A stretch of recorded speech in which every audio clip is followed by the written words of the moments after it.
Hi friends, welcome back to kitchen கதைகள். இன்றைக்கி நம்ம ஒரு சூப்பரான ரெசிபி மட்டன் சுக்கா சீரக பிரியாணி ரெசிபி தான் செய்ய போகிறோம். மட்டன் சுக்கா தனியாக பிரியாணி தனியாக பண்ணியிருப்போம். அந்த சுக்கா மசாலா வச்சு தான் நம்ம இந்த பிரியாணி செய்ய போகிறோம். சூப்பராக இருக்குங்க. நீங்கள் வீட்டில் ஒன் டைம் ட்ரை பண்ணி பாருங்கள். மசாலா அரைச்சிப்போம். பட்டை, கசகசா, ஸ்டாரு, லவங்கம், சின்ன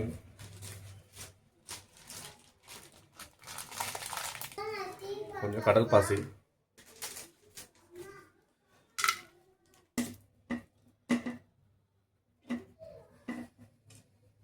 ஒரு 4 லவங்கம் போதும். அன்னாச்சி பூ ரெண்டு எடுத்துக்கங்க. அன்னாச்சி பூ,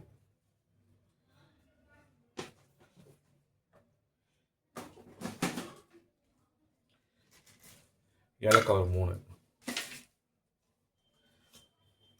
ஒரு இலை, காஞ்சி மிளகாய் ஒரு 5 எடுத்துக்கணும். நம்ம மிளகாத்தூள் போட மாட்டோம், நம்ம காஞ்சி மிளகாய் ஆட் பண்ணிப்போம். தனியா ஒரு ஸ்பூன், சோம்பு ஒரு ஸ்பூன். இந்த மசாலா, இந்த பிரியாணி முக்கியம் இந்த மசாலா போதும். நம்ம இதை அரைச்சி எடுத்துப்போம். ஒரு ட்ரை பண்ணி எடுத்துடலாம். அரைச்சி ஒரு பேன் வச்சு எண்ணெய் ஊற்றாம பண்ணிப்போம், வதக்கலாம்.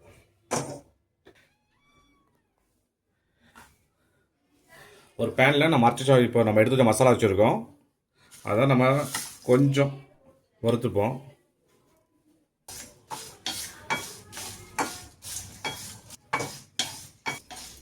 ஓகே, போதும் ஃப்ரை பண்ணது. இப்போ நம்ம இதை அரைச்சி எடுத்துப்போம். சரிங்களா, அரைச்சிக்கலாம். இதை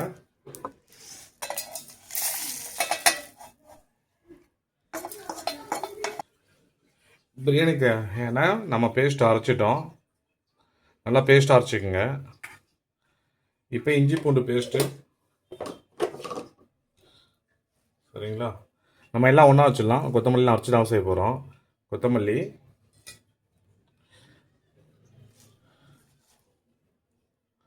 புதினா,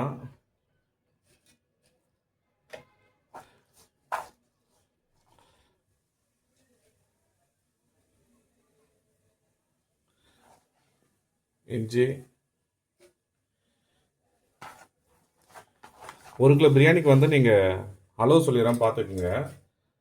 நீங்கள் ஒரு 1 kg நீங்கள் செய்ய சொல்ல ஒரு 10 கிராம் எடுத்துக்கலாம் இஞ்சி. அது 10% எடுத்துக்கோங்க. ஒரு 100 கிராம் இஞ்சி, 100 கிராம் பூண்டு.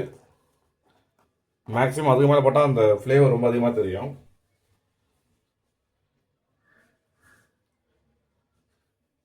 எப்பவுமே இஞ்சி கொஞ்சம் கம்மியாக எடுத்துக்கலாம் பூண்டோட.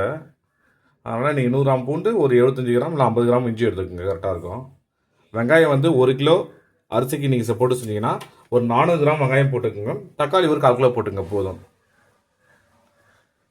தயிர் வந்து ஒரு 200 ml. ஆயில் வந்து 1 kg செய்ய சொல்ல வந்து 1 கிலோக்கு 200 ml ஆயில் எடுத்தால் போதும், கரெக்டாக இருக்கும். இப்போ ஒன்றா பேஸ்ட் மாதிரி வச்சுக்கலாம். நான் பச்சை மிளகாய் போட்டு அரைக்கணும். ஆனால் நம்ம சுக்கா மசாலா வாங்கணும் பார்த்தீங்களா, ரெடிமேட்டாக. அந்த சுக்காரியே வந்து உங்களுக்கு பச்சை மிளகாலாம் ஆட் பண்ணியிருக்காங்க, போட்டு அரைச்சிக்காங்க. அந்த மாதிரி ஆட் பண்ணல, அப்படியே போட்டு அரைச்சிப்போம். அரைச்சிட்டோம் பேஸ்ட்டு. இங்கே பார்த்து தெரியும் உங்களுக்கு. புதினா, கொத்தமல்லி, இஞ்சி போட்டு பேஸ்ட்டு நம்ம ஒரே இதில் போட்டுடலாம், ஒன்றும் இல்லை. தனித்தனியாக வேலை மிச்சம் அரைக்கத்தால. அவ்வளோதாங்க, எல்லாம் ரெடி பண்ணியாச்சு. நம்ம இப்போ எப்படி செய்யணும்னு பார்ப்போம். நல்லா வாஷ் பண்ணிவிட்டு ஊற வச்சுக்கலாம். சரிங்களா,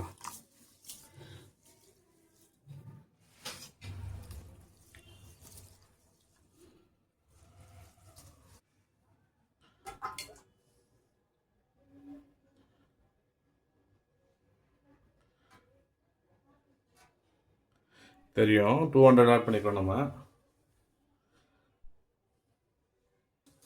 நம்ம மசாலா அரைச்சிட்டோம். வேறு எதுவும் ஆட் பண்ண தேவையில்ல. சும்மா இலை மட்டும் 2 ஆட் பண்ணியிருக்கேன், போதும். எண்ணெய் லைட்டாக காய்ஞ்சதும் நம்ம வெங்காயம் ஆட் பண்ணிப்போம். பிரியாணி டேஸ்ட்டுக்கு ரொம்ப முக்கியம் வெங்காயங்க. இந்த வெங்காயம் வந்து நம்ம அழகாக கோல்டன் கலரில் வதக்கணும். அப்போ தான் நல்ல டேஸ்ட் கிடைக்கும் உங்களுக்கு. தீஞ்சிட்டாலும் அந்த ஃப்ளேவர் நல்லா இருக்காது. அதே மாதிரி சரியாக வதக்கலனாலும் உங்களுக்கு நல்ல ஃப்ளேவர் கொடுக்காது. சரியா? அதனால் வெங்காயத்தை நல்லா வதக்கி விடுவோம். வெங்காயம் தக்காளி வதக்க சொல்ல பொதுவாக ஒரு சின்ன டிப்ஸு, நீங்கள் லைட்டாக சால்ட் ஆட் பண்ணி வதக்குங்க, சீக்கிரமாக வதங்கிடும். இந்த மெத்தடில் ஒன் டைம் செஞ்சு பாருங்கள், சூப்பராக இருக்குங்க.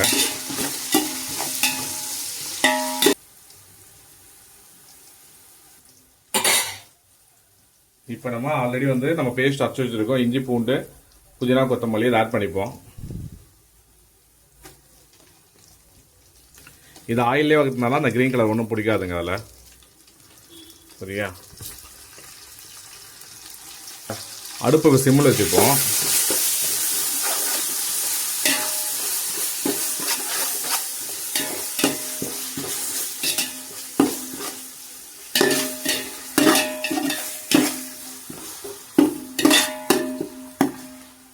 நல்லா அந்த பச்சை வாசனம் போகிற வரைக்கும் வதக்குவோம். அதை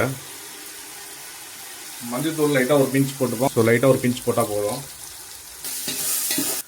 அடி பிடிக்காமல் பார்த்துக்குங்க. அடி பிடிச்சா ஃப்ளேவரே மாறிடும், அப்புறம் இது ஸ்மோக்கி பிரியாணியாக மாறிடும். சரிங்களா? ஆல்ரெடி தக்காளி கட் பண்ணி வச்சுருக்கோம். 1 kgக்கு வந்து நீங்கள் 1 kg ரைஸ் 1 kg கறிக்கு வந்து 1/4 கிலோ போடுங்க, கரெக்டாக இருக்கும். சில பேர் 400 கிராம் போடுவாங்க. ஆம்பூர்லாம் 50%. 1 கிலோவுக்கு ஆம்பூர் பிரியாணி ஸ்டைல்லாம் பார்த்தீங்கன்னா 1 kgக்கு 1/2 kg போடுவாங்க.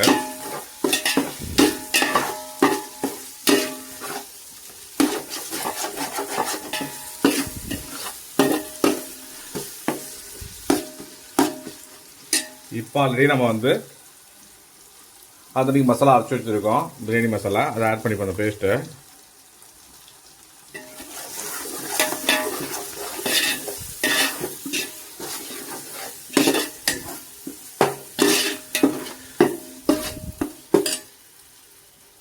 நல்லா கிரேவியாக வரணும், அது வரைக்கும் நல்லா வதக்குவோம். இதில் நான் மிளகாத்தூள் வேறு எதுவுமே போடவே இல்லை. நம்ம சுக்காவில் ஆல்ரெடி சுக்கா மசாலா ப்ரிப்பேர் பண்ணி இது பண்ணனால சுக்காவில் காரம் மசாலா இருக்கும். நம்ம இதில் வந்து காஞ்ச மிளகாய் பிரியாணி மசாலா ஆல்ரெடி நம்ம அரைச்சி போட்டுருக்கோம். போடுறது இதுவே தேவையான காரத்தை கொடுக்கும் நம்ம ரெசிபிக்கு.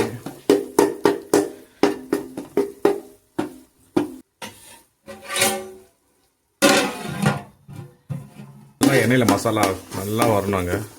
இப்போ அதே மாதிரி தயிர் வச்சுருக்கோம், தயிர் ஆட் பண்ணிப்போம். நீங்கள் 1 kg பிரியாணிக்கு வந்து 200 ml தயிர் போட்டுக்கோங்க, கரெக்டாக இருக்கும் உங்களுக்கு.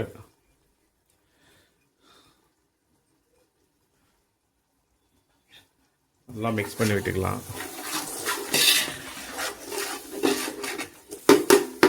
நல்லா மசாலா மிக்ஸ் ஆகிடுச்சுங்க. இப்போ ஆல்ரெடி நம்ம மட்டன் சுக்கா வந்து ரெடி பண்ணுறோம்ல, சுக்கா அதில் ஆட் பண்ணிப்போம்.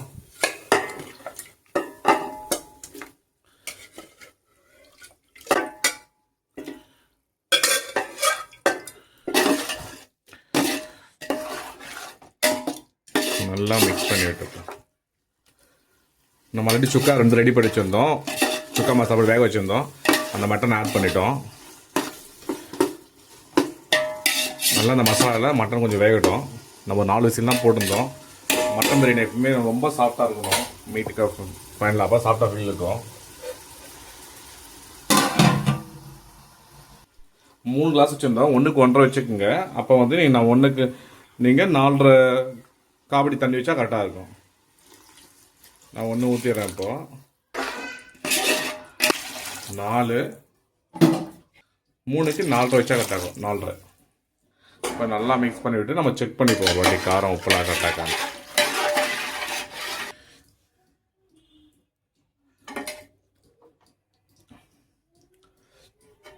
காரம்லாம் கரெக்டாக இருக்குது. உப்பு மட்டும் நம்ம அரிசி போட்டு இன்னொரு டைம் செக் பண்ணிப்போம். நல்லா கொச்ச பிறகு நம்ம அரிசி போட்டுருவோம். சரிங்களா?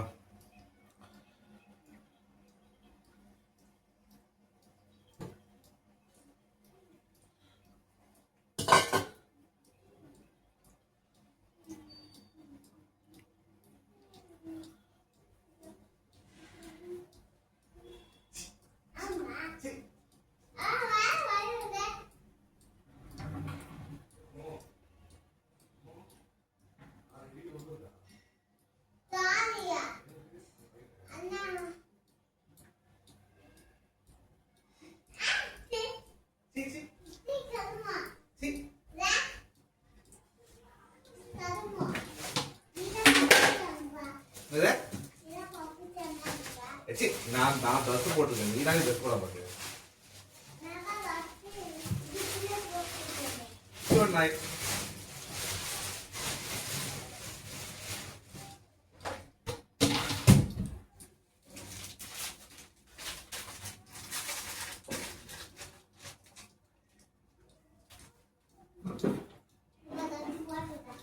போ.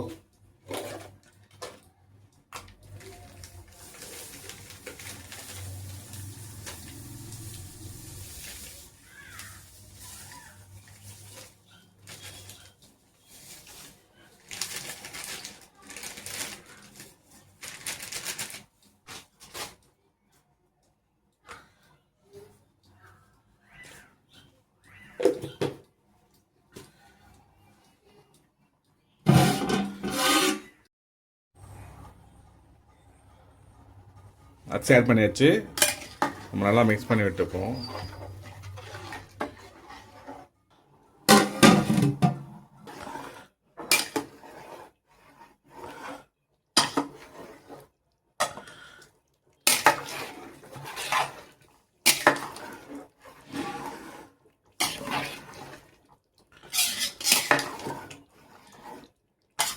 ஒரு medium size lemon, half lemon add பண்ணிக்கங்க, லெமன் ஜூஸ். நல்லா மிக்ஸ் பண்ணி விட்டுடுவோம். சரியா? இப்போ தம் கட்டலாம். கரெக்டாக தம் கட்ட பார்த்து தான் இருக்குது. கொஞ்சம் கொத்தமல்லிலாம் போட்டு தம் கட்டிடுவோம். அவ்வளோதாங்க, தம் கட்டிடுவோம். பிரியாணி ரெடி.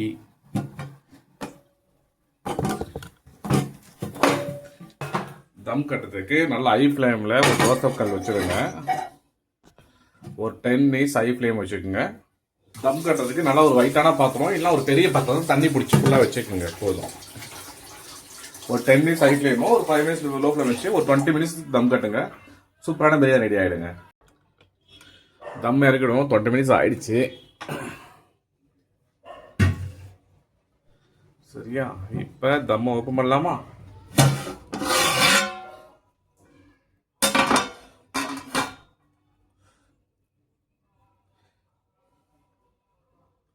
வா, பார்த்தா தெரியும் உங்களுக்கு செமையான ஒரு சீரக சம்பா பிரியாணி சூப்பராக ரெடி ஆகிடுச்சு. இப்போ மிக்ஸ் பண்ணி விட்டுப்போம். கலரை பார்த்தா தெரியும். மட்டன் எவ்வளோ சூப்பராக வந்திருக்கு பாருங்கள்.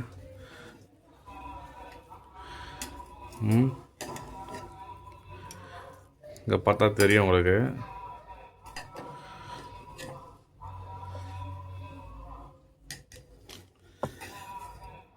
பாருங்கள் மட்டன் எவ்வளோ சூப்பராக வெந்திருக்கு பாருங்கள்.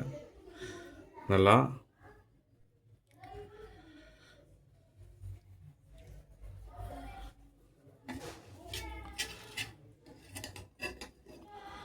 சூப்பரான மட்டன் பிரியாணி ரெடி.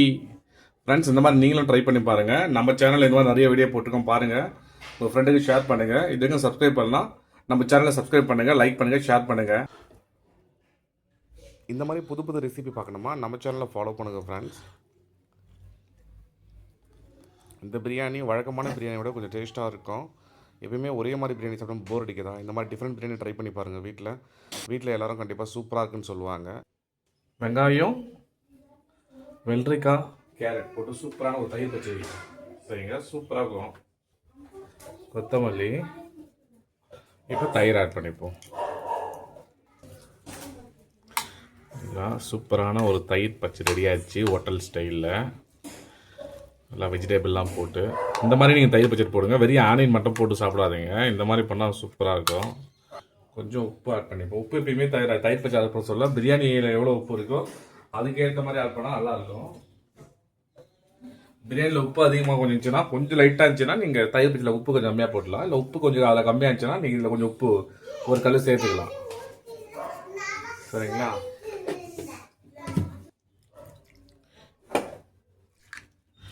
நல்லா தயிர் மிக்ஸ் ஆகணும் எல்லா வெஜிடபிளையும்.